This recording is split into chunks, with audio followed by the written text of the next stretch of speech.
Hoy vamos a hablar de un tema importante, hermano, muy importante, y tengo algún material que se lo quiero compartir y quiero que usted ponga mucha atención, hermano, a este tema. Y el tema de hoy es la Biblia. Para los que les gusta anotar, les gusta, ¿verdad? Igual queda grabado a través del Facebook, pero hay algunos datos muy importantes, hermano, por eso quiero que no se vaya a distraer, que no vaya a estar pensando por allá en otra cosa, sino que concéntrese en la palabra del Señor. Lo vamos a ver un poquito más adelante, pero la Biblia habla, hermano, de David en su determinación para ir a la casa del Señor. Él dice que uno de los propósitos por el cual iba a la casa de Dios es para inquirir en su santo templo. Y esa palabra inquirir habla de escudriñar, de analizar, de poner atención, de disfrutar el mensaje de la palabra del Señor. Gloria a Dios. Abrimos la palabra del Señor, hermano, en el libro de Efesios capítulo 6 y su versículo 17.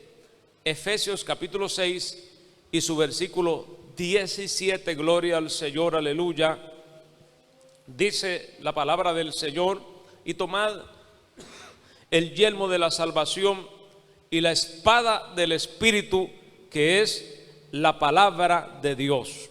Oramos. Padre que estás en los cielos, en esta hora presentamos delante de ti este momento, Señor, el cual vamos a predicar tu palabra, pidiendo que seas tú, por favor, bendiciendo a cada vida en este lugar, a la distancia, Señor, en donde quiera que estén escuchando este mensaje, que tú les bendigas muy especialmente, muy poderosamente, Señor amado, y que podamos ser de bendición y aclarar algunas dudas, Señor, de mucha gente, en el nombre de Jesús.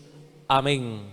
Puede tomar su lugar, hermano, en esta hora, y quiero leerles algún material, hermano, que he adjuntado a esta enseñanza, que es acerca de la Biblia, espada del Espíritu.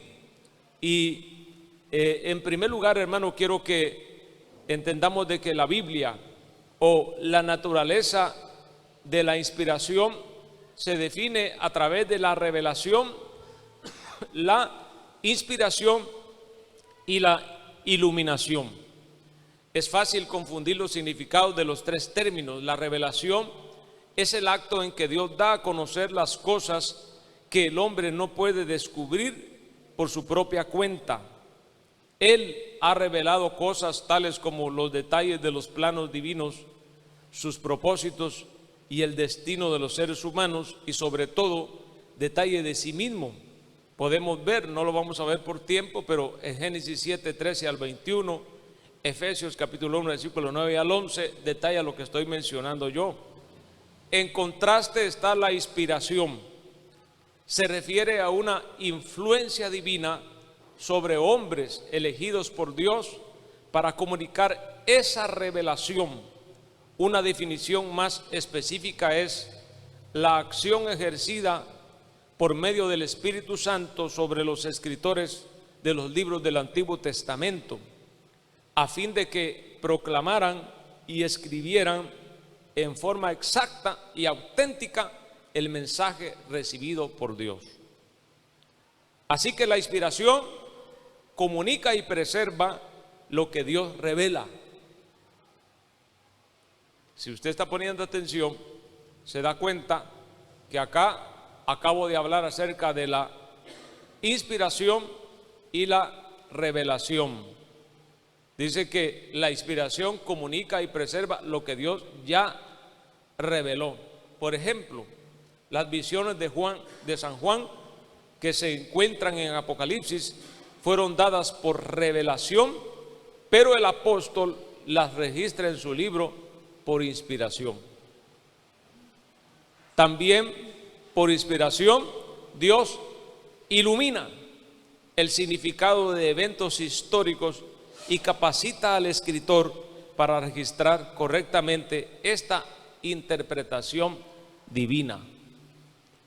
Eso es especial.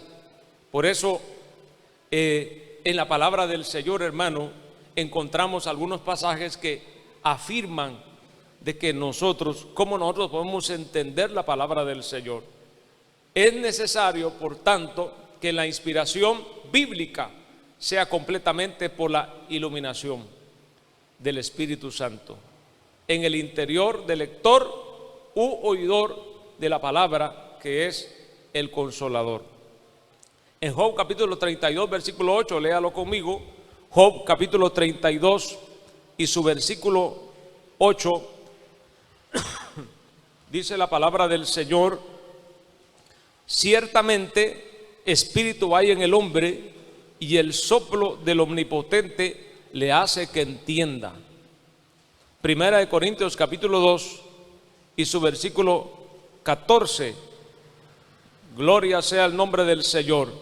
Primera de Corintios capítulo 2, aleluya, y su versículo 14 dice, lo cual, desde el versículo 13 leamos, lo cual también hablamos, no con palabras enseñadas por sabiduría humana, sino con las que enseña el Espíritu, acomodando lo espiritual a lo espiritual.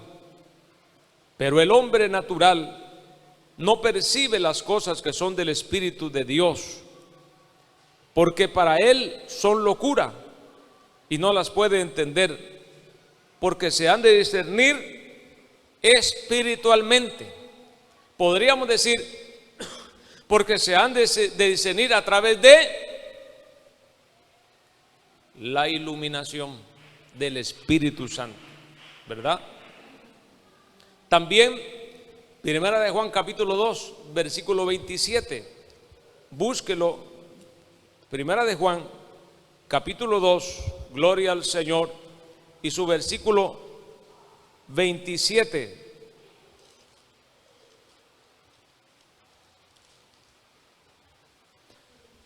Dice la palabra del Señor: pero la unción que vosotros recibisteis de Él permanece en vosotros, y no tenéis necesidad de que nadie os enseñe, así como la unción misma os enseña todas las cosas, y es verdadera y no es mentira, según ella os ha enseñado. Permaneced en Él. Ahí la palabra de Dios está afirmando que nosotros podemos, hermano, por el Espíritu Santo, tener la iluminación para entender la Biblia. Pero usted se da cuenta, ¿alguna vez usted se ha dado cuenta que usted lee la Biblia y logra entender algo? Y Dios le habla a través de... ¿Le ha pasado o no le ha pasado? ¿Verdad? Logra entender. Pero muchas veces usted se ha dado cuenta de que en ese mismo pasaje que usted lo leyó y logró entender, y a veces sacó un mensaje de allí, otro toma el mismo pasaje y le da un enfoque diferente, ¿verdad? Siempre con el mismo propósito, porque en eso es que consiste la iluminación. Dios siempre tendrá una nueva revelación para cada predicador, aleluya, porque la verdadera predicación es a través de la iluminación del Espíritu Santo. Puede alguien predicar porque conoce la Biblia, se la sabe de memoria y va para allá y para allá y para acá. Pero es diferente cuando alguien, hermano, recibe de parte del Espíritu Santo la guianza, el entendimiento. Es ahí la necesidad de que cuando usted lea la Biblia, no la lea como lee el periódico, como mira el Facebook. Porque usted ve, hermano, no, que se detenga, que escudriñe la palabra, que la lea con cuidado. Juan 5:39 dice: escudriñad las Escrituras, porque en ellas os parece que está la vida eterna, y ellas son las que dan testimonio de mí. Entonces, al decir escudriñad, dice: deténgase, lea despacio, tranquilo, porque la palabra del Señor necesita eso. Mire, en lo secular hay libros. Yo no sé si alguna vez usted ha leído algunos libros, hermano, pero hay libros. Recientemente estaba leyendo un libro yo, hermano, que habla acerca de la filosofía, y de verdad, hermano, que uno empieza a leer y a leer y a leer y no entiende nada. Entonces se necesita, muchas veces hay libros que usted se necesita sentarse, detenerse y concentrarse exclusivamente en eso, a veces tiene que volver a empezar de nuevo para captar, porque son cauciosos. Entonces, con mayor razón, la Biblia.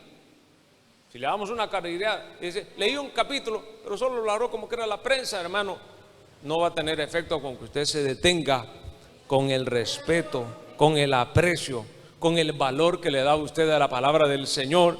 Agarrar un tiempo para decir, ahorita me voy a alimentar de la palabra, y empieza usted, hermano, a leer la Biblia. Despacio le va a entender el propósito de Dios. La enseñanza bíblica sobre el proceso de inspiración, hermano, el apóstol Pablo, escribiendo a Timoteo, afirma que las escrituras son de origen divino. Mire que dice 2 Timoteo 3:16. 2 Timoteo capítulo 3, gloria al Señor, aleluya. Y su versículo 16, gloria sea el nombre del Señor. Dice, toda la escritura es inspirada por Dios y útil para enseñar, para redarguir, para corregir, para instruir en justicia, a fin de que el hombre de Dios sea perfecto, enteramente preparado para toda buena obra. Mire, útil para enseñar. Lo que estoy haciendo ahorita, yo estoy enseñando. Entonces, la Biblia es útil para eso. Pero también dice que es útil para redarguir. ¿Cómo así? O sea, la palabra del Señor, hermano, por eso dice que es como espada de dos filos, porque la palabra del Señor, hermano, le redarguye a usted cuando usted está haciendo algo que está fuera de la palabra. Pero sigue diciendo, también para corregir. Y le pregunto en esta mañana, ¿a cuántos de ustedes les gusta que los corrijan? Ya no mucho salieron los amenes, va. Siendo sinceros, hermano, muchas veces no nos gusta que nos corrijan.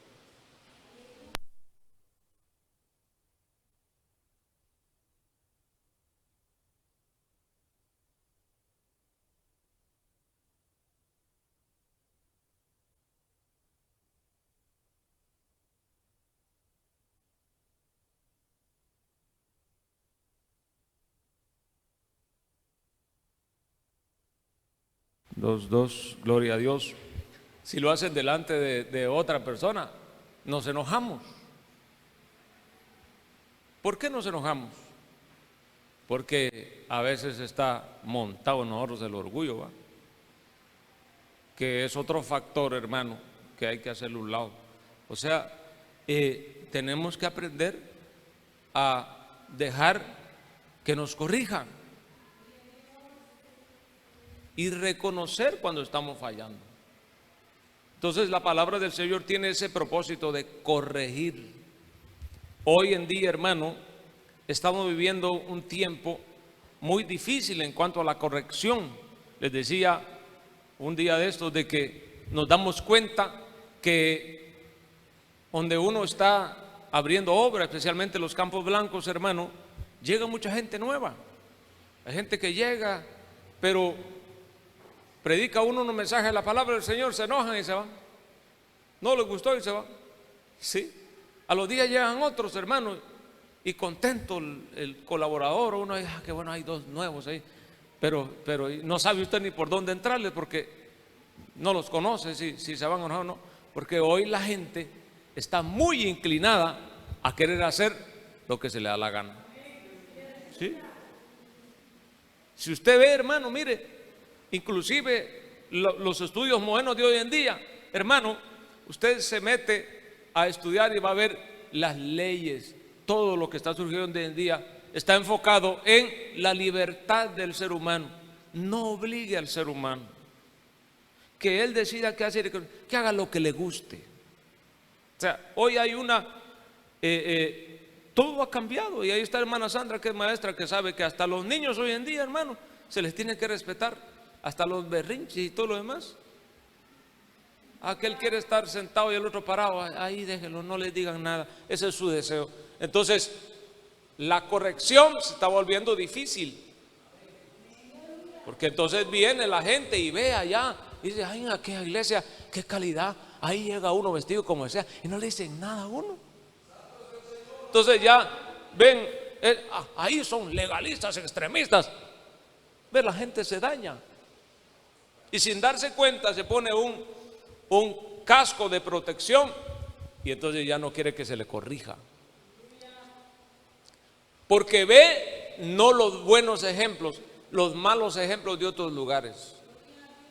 Pero usted y yo tenemos que aprender a que se nos corrija. Si hay que corregir, hermano, el hablado, el vestuario, el carácter, esto y todo, sabe que para eso está, hermano, el pastor. Entonces usted no se enoje cuando se acerca y le diga, oiga hermano, mire esto, hermano. Amén. Pero ¿qué hacemos a veces? Hay hermanos que se desaparecen un mes de la iglesia, su regañito y hermano, está bien pastor, no tenga pena, gracias por aconsejarme, pero están que revientan por dentro. Gloria al Señor. Y se desaparecen, hermano, y están ahí haciendo avericia y se patean por todos lados. Pero allá en la casa los empieza a agarrar el Espíritu Santo. ¿Qué te pasa? ¿Entendés? Es por tu bien. Y hermano, empieza a trabajar. ¿Le ha pasado a usted o no le ha pasado? Sí. Se le pone la cabeza caliente, hermano, y quiere hasta, dice, me voy de la iglesia y tiro aquí, tiro allá y todo lo demás. Y el Espíritu Santo le enfría la cabeza. Él dice, solamente déjate corregir. Luego dice, instruir en justicia. Porque la palabra tiene también el propósito de instruir. Oiga, hermano, una cosa es corregir y otra cosa es instruir. Si usted no se deja instruir, no va a aprender a dirigir. Corregir es para enderezarse, pero dejarse instruir es para poder dirigir, poder avanzar. Entonces a usted le dicen vaya por ahí, dice, no, por aquí agarro yo, seguirá torcido. Y pasaron los años por usted, pero no el cambio por usted, porque ya tiene marcos establecidos allí. Y se dice, no, pero es blanco, no, es negro, digo yo, y es negro. Está bien que sea negro para usted, porque hermanos son como el niño, ¿verdad? El ejemplo del niño que se le dice que se pare y está sentado y le dice y no se quiere parar.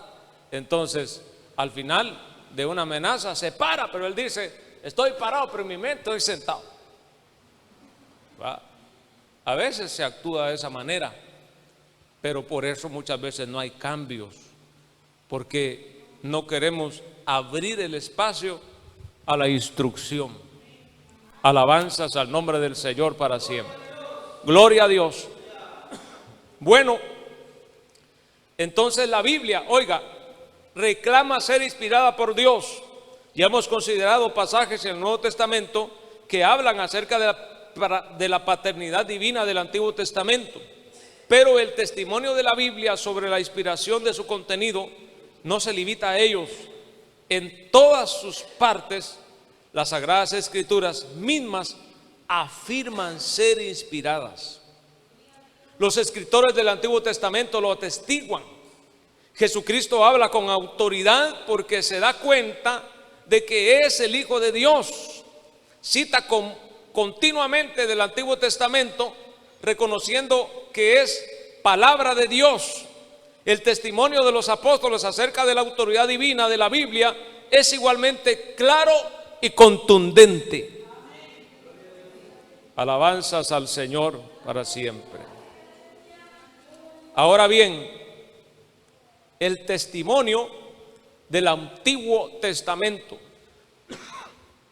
pretende que una autoridad más que humana se encuentra en todas sus partes sin que haya necesidad de explicarla, y en algunos lugares se halla en forma directa y abierta. Por ejemplo, se afirma que Moisés recibió de Dios tanto la ley moral como los mandamientos civiles y ceremoniales. Dios también le mostró en el monte Sinaí el diseño del tabernáculo. Además, se asevera que Dios habló a través de los profetas. Oiga, el término bíblico Nabí o profeta o anunciador en su uso significa vocero de Dios, alguien en cuya boca Dios pone sus palabras, ¿verdad? Para ilustrar esa definición, consideremos el rol de Aarón en relación con Moisés. Dios dice a este: mira, yo te he constituido Dios para Faraón, y tu hermano Aarón será tu profeta. Tú hablarás a él y pondrás en su boca las palabras, y él hablará por ti al pueblo. Él te será a ti en lugar de boca, y tú serás para él en lugar de Dios, según Éxodo capítulo 7, versículo 1 y 4, 15 al 16. Por lo tanto, un profeta en la Biblia es una persona que habla palabras de Dios, palabras que Dios pone en su boca, dando de esa manera testimonio, hermano. El Antiguo Testamento, gloria sea el nombre del Señor, los profetas mismos del Antiguo Testamento se consideran como portavoces de Dios. Otro detalle importante, hermano, muy importante, es el cuidado de Dios para preservar su palabra. Ponga atención a esto. No es de dudarse que Dios obraba en conservar la pureza del texto en los milenios de su transmisión. También ha sobrevivido a pesar del descuido en tiempos de decadencia espiritual en Israel y sus periodos de intensa persecución después. Hermano, estoy dándole un pequeño detalle de esto, porque si usted se mete a estudiar esta parte, se topará con muchos detalles, hermano, en relación a la oposición en contra de la palabra a través de muchos años. Pero como Dios ha tenido el cuidado. No es, entonces, hermano, mire, en el séptimo siglo antes de Cristo, la apostasía en Judá era tan grande que el libro de Deuteronomio se perdió. Sin embargo, una copia fue encontrada en el templo en el año 621 antes de Cristo, y su lectura provocó un avivamiento. Qué especial, ¿verdad? Siempre Dios tiene algo, hace algo para preservar la palabra de Dios. Durante la ocupación de Palestina por los sirios en el segundo siglo antes de Cristo, Antíoco Epífanes, no sé si alguna vez le ha sonado por ahí usted Antíoco Epífanes. Si usted le gusta estudiar, hermano, ha oído por ahí. Este personaje, hermanos, es parte de la historia. Sabe que entre Malaquías y Mateo hay un silencio de 400 años que no aparece ahí, hermano, en la escritura bíblica, y por ahí aparece Antíoco Epífanes. O sea, hay historia escrita que tiene que ver con eso. Y dice que este hombre se esforzó para destruir toda copia de las sagradas escrituras. Al igual que el rey sirio, el emperador romano, mire, Diocleciano, ya después de Cristo, dice que en el año 303 después de Cristo, decretó la muerte de todos los cristianos y la destrucción de los sagrados escritos. Fue el golpe más fuerte contra el santo libro. Fueron ejecutados centenares de miles de creyentes y casi todos los manuscritos cristianos fueron destruidos. Sin embargo, la Biblia sobrevivió y pronto volvió a multiplicarse. ¿Cuántos alaban el nombre del Señor? Las sagradas escrituras son indestructibles. Es obvio que fueron preservadas por Dios mismo. Ningún otro libro ha sido tan atacado por sus enemigos como la Biblia. Entonces uno se siente, yo no sé usted, pero yo al oír estos detallitos que estamos viendo ahorita, se siente privilegiado, por tener una Biblia. Y de verdad que no sé si cabe decir esto, pero yo en toda mi vida, hermano, no me recuerdo alguna vez que me haya atrevido, por ejemplo, a quemar una Biblia. Dice, ya está muy viejita, la voy a quemar, la voy a tirar. Siempre hay un respeto, ¿verdad?, de alguna manera a preservarla, a conservarla, a guardarla, a cuidarla, porque Dios ha mantenido eso. Dios ha mantenido eso.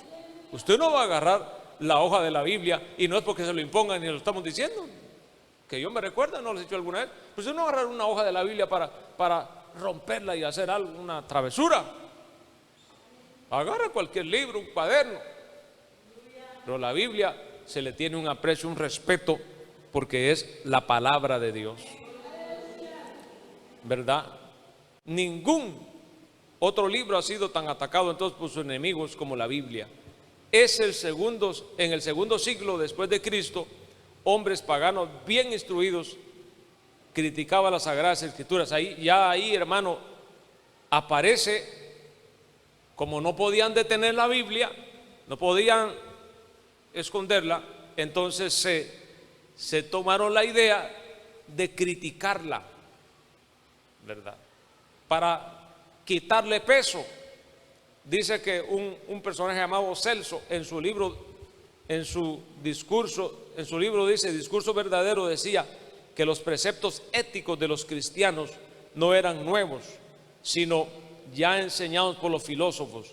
Se hacía burla de los creyentes. No sé si usted alguna vez ha estudiado algún filósofo, por ejemplo, el famoso filósofo que es muy conocido, bastante sonado, ese Carlos Marx.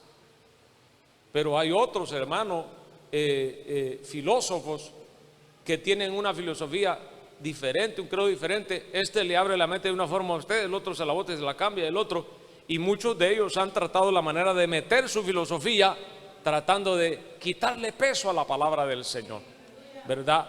De ahí es donde aparece la idea, por ejemplo, de que el hombre viene del mono, ¿verdad?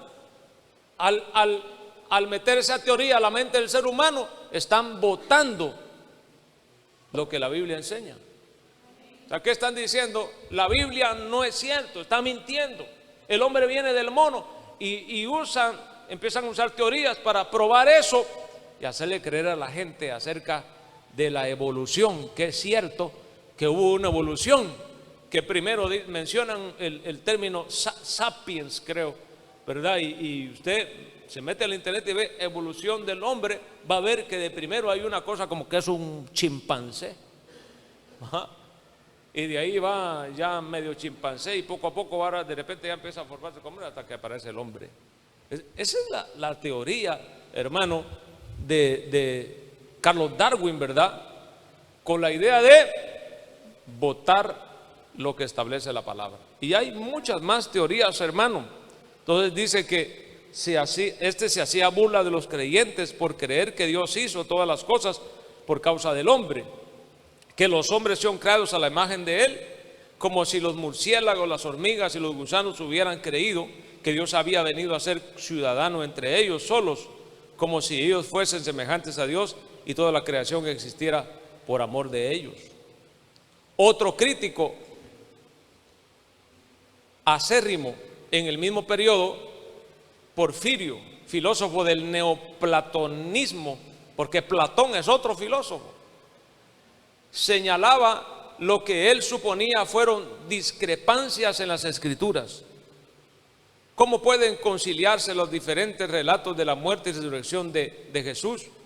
¿Por qué profetizó Jesús el martirio para Juan y su hermano Pedro, habiendo fallecido Juan de una muerte natural? En efecto, Jesús nunca profetizó la muerte violenta de Juan, solo la de Pedro. Pero mire, con la idea de distorsionar, las más terribles e implacables acometidas contra la Biblia vienen de la crítica moderna de las Escrituras. Dice el apologista contemporáneo Bernard Ram, desde Astruc hasta hoy hay una serie de ataques sobre la Biblia que por su vigor, intensidad y atención a detalles minuciosos ha sido sin paralelo en la historia conocida de la literatura. Estos ataques vienen de estudiosos de muchos países, hechos por grandes eruditos con vigor mental extraordinario. No son cualquier persona.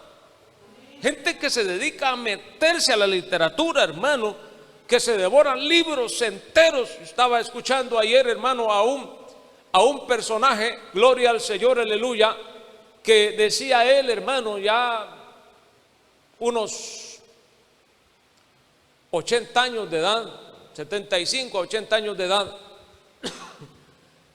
rector de una universidad, y él decía: yo a esta edad que tengo, yo leo todos los días y estoy aprendiendo cada día y leyendo nuevos libros. Me ponía a pensar, decía yo, mire, le pregunto, no me conteste, pero ¿cuántos de ustedes leen?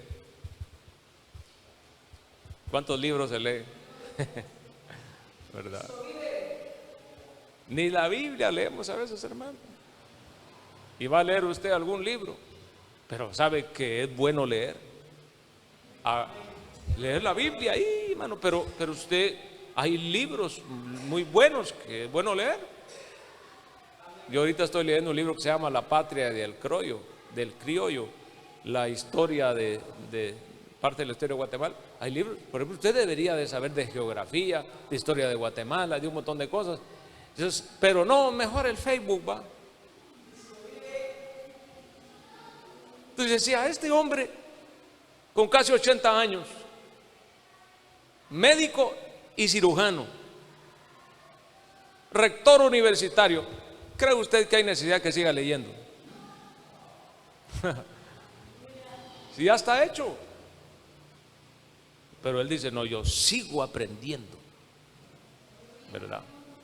Entonces, ¿por qué le digo esto? Porque estos hombres, hermano, que han atacado, no son cualquier persona. Personas estudiosas de muchos países, ¿verdad? Estos ataques han sido publicados sin cesar en todas partes, en periódicos, revistas, monografías, tratados, libros, enciclopedias y muchas cosas. Las universidades más prestigiosas del mundo y centenares de seminarios teológicos han hecho causa con la crítica radical en contra de la Biblia. Pero oiga bien, a pesar de los ataques feroces de los críticos y las filosofías materialistas o existenciales, la Biblia sigue siendo el libro más leído en el mundo. ¿Cuántos pueden alabar el nombre del Señor, hermano? Dios ha levantado grandes apologistas en todas las edades para defender la verdad y refutar a sus adversarios. Siempre hay uno que sale a defender la palabra y a explicarla tal como es. Aleluya. Porque el verdadero evangelio consiste en eso, hermano, es ser defensor de la verdad.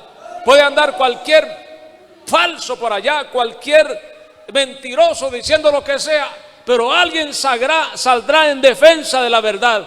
Alguien saldrá en defensa de la palabra. Alguien se parará en algún sitio, por muy insignificante que sea la persona, enseñando la verdad de la palabra del Señor, aleluya, para que la gente se dé cuenta que la palabra de Dios es una palabra viva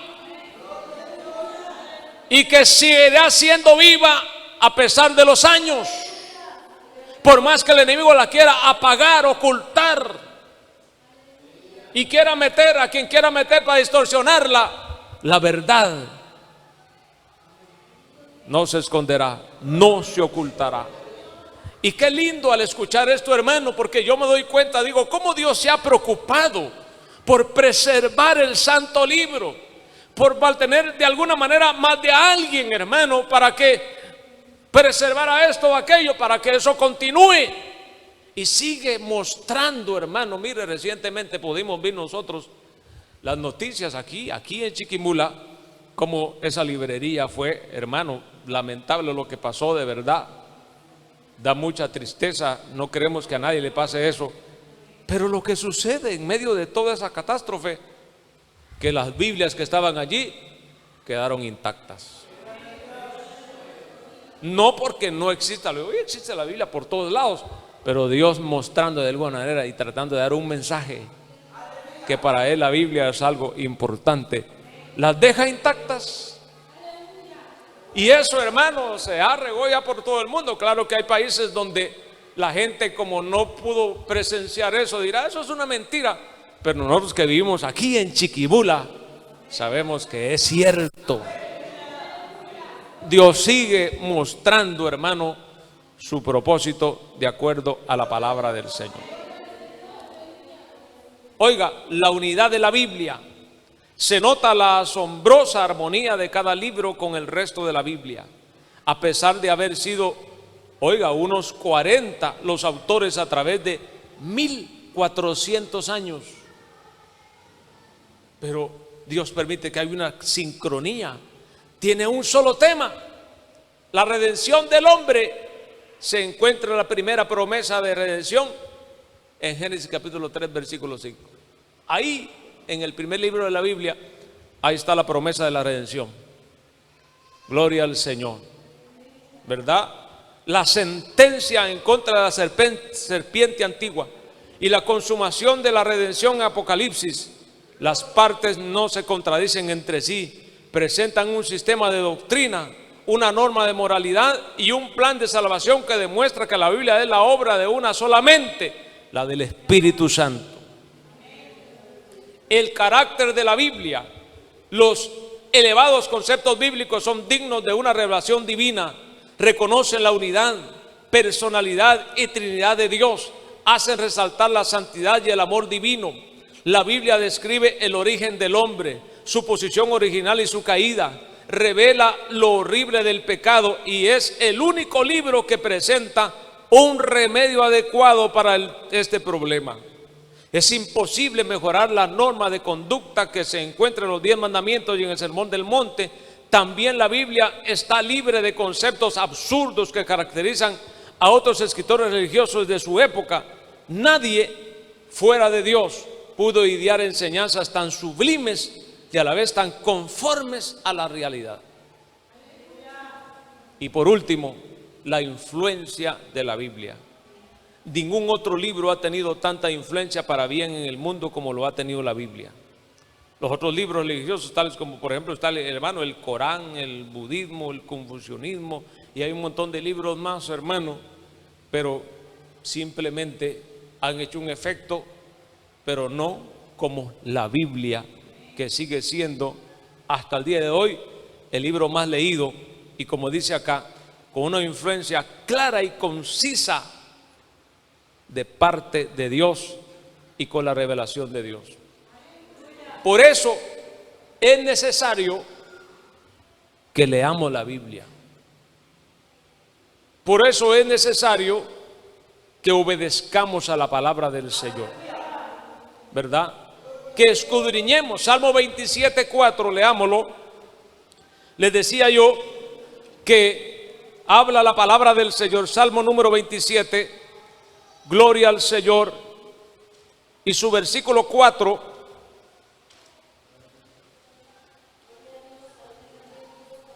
alabado sea el Señor para siempre. Dice: una cosa he demandado a Jehová, esta buscaré, que esté yo en la casa de Jehová solo los días domingos. Dígalo más fuerte: todos los días de mi vida, para contemplar la hermosura de Jehová, para traerle a Dios alabanza, adoración, exaltación. Estamos en el devocional. Usted va a estar ahí, hermano, con sus manos levantadas, y al final de la adoración, con su pañuelo en la mano, limpiándose las lágrimas, porque pudo adorar a Dios con libertad. Y después dice: y para inquirir en su templo, escudriñar, dijimos, ¿verdad? Indagar, recibir, comer, atender al consejo de la palabra del Señor, para que podamos mejorar cada día. Entonces hay que escudriñar la palabra del Señor, hay que amar la palabra del Señor. Segunda Pedro 1, 19 al 20 nos explica esta parte de la palabra. Segunda de Pedro capítulo 1, gloria al Señor, que quiero que lo lea, hermano.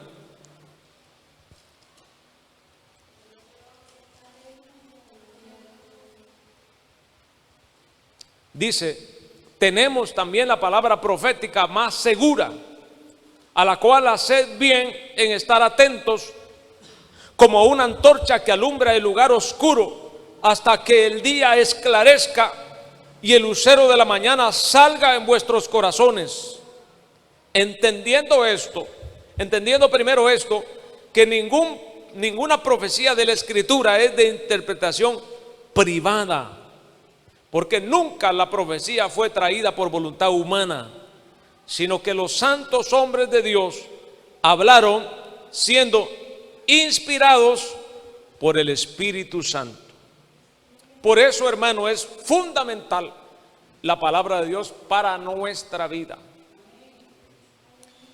Es necesario la profecía, pero aquí dice que tenemos la palabra profética más certera. Hay gente que busca profecía, hay gente que busca que usted le dé una respuesta de acuerdo a su necesidad, conforme a lo que él desea, pero la palabra siempre nos va a arrimar. Entonces por eso hay mucha gente que busca una dirección no de Dios, sino del hombre. Hace unos días estábamos hablando con una pareja que fuera a la iglesia, y de una vez nos abordaron y dijeron: lo que pasa es de que nosotros, bueno, yo ya soy casado con otra mujer y vivimos juntos, y no sé qué dice usted, ¿será que nos podemos casar? ¿Verdad? Porque a mí ya me dijeron que me puedo divorciar y volverme a casar con ella. Mire qué tremendo, hermano. Como, ¿qué me estaban dando a entender ahí a mí? Si usted nos apoya en eso, nos vamos a acordar ahí con usted. ¿Qué opina? Entonces yo le digo: mire, yo le voy a dar el consejo que enseña la palabra, ¿verdad? Y la Biblia enseña esto y esto y esto y esto y esto, con educación y con respeto, pero les enseñé lo que enseña la palabra. Les digo, eso es lo que enseña la palabra, y esa es mi obligación, enseñarles a ustedes lo que dice la palabra. Ya de ahí, ustedes son los que tienen la decisión, ¿verdad? Pero claro, para ese tipo de gente, qué conveniente sería, ¿verdad?, de que lleguen a una iglesia y alguien se dice que: siervo mío, dice el Señor, tú que has estado pidiendo una respuesta, dice el Señor, divórciate y cásate otra vez, esa es mi voluntad, dice el Señor. Ya se van contentos. Dios me habló a través de profecía. Pero la profecía, hermano, la verdadera profecía no se va a salir de la palabra. No se va. Por eso es de que eso no necesito que alguien me lo diga. Yo lo tengo aquí. Yo lo tengo aquí. Pero hay gente que quiere, hermano, mira, hay gente que quiere que alguien vaya y le diga: tú que apareces una vez al mes a la iglesia, solo alas te faltan, dice el Señor, para que se sienta contento. Ya vieron que sí se puede asistir una vez al mes. Esos que andan ahí todos los cultos. Si Dios a mí me habló, me reveló, hasta dicen, me reveló, el Señor me reveló. Se atreven a decir eso, hermano. Hasta con orgullo lo dice. Cuando hay una línea de la palabra establecida, escrita, entonces una prioridad de mi vida tiene que ser eso. Tenemos la palabra profética más segura. Pueden aparecer miles de profetas de esto y del otro diciendo una cosa, pero si lo que le están diciendo a usted no está de acuerdo a la línea de la palabra, van por mal camino. Gloria sea el nombre del Señor. Hermano, la palabra de Dios es alimento para el alma, según Mateo 4:4, Mateo 5:6. Es lámpara y alumbra nuestro camino, Salmo 119, 105 y Salmo 119, 130. La palabra de Dios es inmutable, o sea, no cambia. El cielo y la tierra pasará, pero mis palabras no pasarán, Mateo 24:35. La palabra de Dios es limpia y pura como la plata refinada, Salmo 12:6. Y algo importante, la palabra de Dios debe de estar en el corazón del cristiano, por dentro y por fuera. Deuteronomio capítulo 6, versículos 6 al 9. Preocúpese por muchas cosas, pero más que todo, porque lo que usted vive esté conforme a lo que establece la palabra, y que esta palabra esté dentro de su corazón para ponerla en práctica. Ese es el principio. Jesús dijo: si me amáis, guardad mis mandamientos. ¿Por qué me decís Señor, Señor, y no hacéis lo que yo os digo? Sed hacedores de la palabra y no solamente oidores, dice, engañándonos a la congregación. ¿No? ¿Qué dice? Engañándonos a vosotros mismos. Porque el cristiano que no cambia mantiene una religión y se engaña a él mismo. Él siente que todo el mundo está engañado, ya piensan que ni saben, y el que está engañado es él, porque no hace lo que la Biblia dice. Pero usted, hermano, ni tanta bulla hace y obedece a la palabra. Eso es lo que Dios necesita, que obedezcamos a la palabra del Señor. Gloria a Dios. Hermano, que el Señor nos ayude a entender la palabra, a escudriñar la palabra, a amar la palabra y llevarla al terreno de la práctica, y que esta enseñanza le ayude a usted a valorarla, y ya no solo agarrarla cuando van a ir al culto, porque algunos ni siquiera eso hacen, la meten en una mochila porque no se den cuenta que traen Biblia a la iglesia. Les da vergüenza ir con la Biblia. Qué bonito es ver el domingo en la mañana hermanos que vienen para la iglesia con su Biblia en la mano. Pero no solo eso, hermano, no solo ponérsela aquí, no, léala. En primer lugar, cuídela.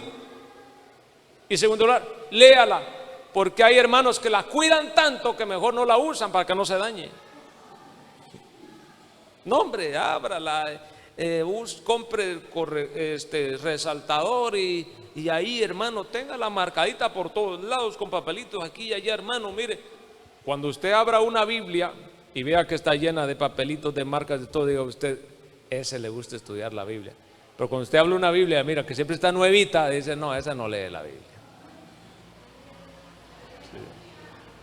¿Verdad? Porque el cristiano tiene que ser escudriñador, estudioso de la palabra del Señor, para que lo que den en un mensaje no sean puras payasadas. Usted todo, amén, amén, amén, amén, porque no lee.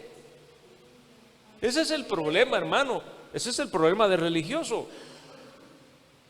Que el religioso llega y se siente, hermano, porque estábamos aquí esta mañana, están perdonados. Sí, amén. Sale y afuera hacia su cigarro otra vez. ¿Sí? Mire, yo hablaba ayer con un licenciado y le decía yo, que estábamos hablando de historia, le decía yo, ¿ha estudiado usted acerca de la historia, acerca de, por ejemplo, lo que la Iglesia Católica dice y afirma? Ellos afirman, hermano, nosotros somos la primera iglesia. La iglesia evangélica es falsa porque nació de Martín Lutero, son luteranos.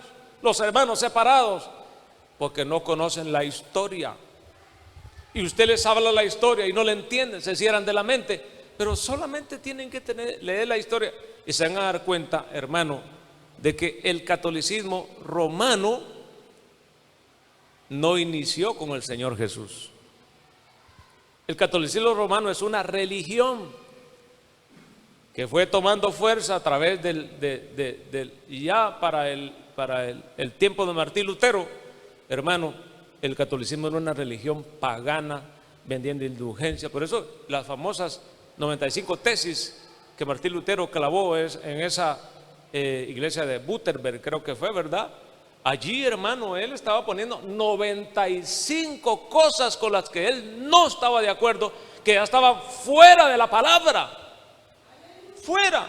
Se había convertido en una iglesia pagana, idólatra. Por eso es de que, mire, la religión católica mantiene su base doctrinal en la Biblia y la tradición. Pero como no estudian, entonces oyen que el abuelo dice así, así dice el papá, así dice el hijo y el nieto y el tataranieto, y siguen con esa ignorancia. Pero cuando usted estudia se da cuenta de que la verdadera iglesia no es la que nosotros decimos que es. No, nosotros somos la iglesia primitiva. No, la verdadera iglesia es la que ha permanecido desde que Cristo fundó la iglesia en la línea de la palabra y que se ha mantenido ahí. Esa es la iglesia de Jesucristo y que sigue viviendo conforme la palabra de Dios, que la única regla infalible es la Biblia, la palabra de Dios. Póngase de pie y le damos gracias a Dios por esta palabra. Padre que estás en los cielos, muchas gracias por esta palabra. Te pedimos que nos ayudes, Señor, a poder entenderla y llevarla al terreno de la práctica, Señor. Guarda nuestra vida de no torcernos, de no desviarnos, y que siempre en nuestro corazón esté ese anhelo, ese deseo de hacer tu voluntad, de conocer la verdad de la palabra del Señor en nuestra vida, en nuestro corazón. Hermano, pídale al Señor y dígale: Señor, permite por favor que yo ame tu palabra, que ame estudiar tu palabra, para poder aprender, para poder mejorar mi conocimiento bíblico y por supuesto enderezar mi vida delante de ti. Oh Dios, muchas gracias por ello, en el nombre de Jesús. Amén.